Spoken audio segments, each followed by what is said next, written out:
Сәлем достар, бүгін сіздермен бірге тез уақытта жасалатын курабе-бакинское печеньесін дайындайтын боламыз. Қолданылатын ингредиенттердің барлығы бөлме температурасында болуы керек.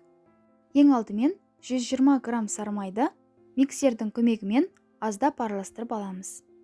Майға 60 грамм сахарный пудраны салып, май ақшыл түске енгенше араластырамыз. Бір жұмыртқа салып араластыруды жалғастырамыз. Бізде осындай масса шығуы керек.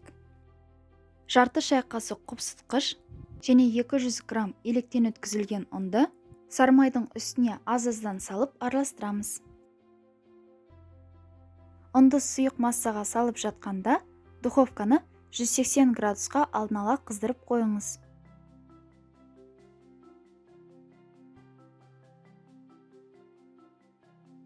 Бізде осындай қамыр дайын болды. Қамырды кондитерлік қапшыққа саламыз. Листтің үстіне пергамент қағазын төсеп, қамырды осы видеода көрсетілгендей етіп салып шығамыз. 180 градус алдын ала қыздырылып тұрған духовкаға салып, 10-15 минут аралығында пісіріп аламыз.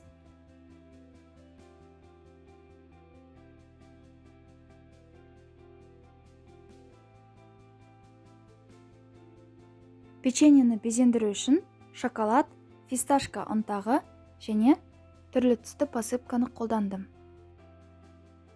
Біздің өте дәмді, ерекше болып тұратын, әрі өте тез уақытта жасалатын үгітпелі печеньеміз де дайын болды.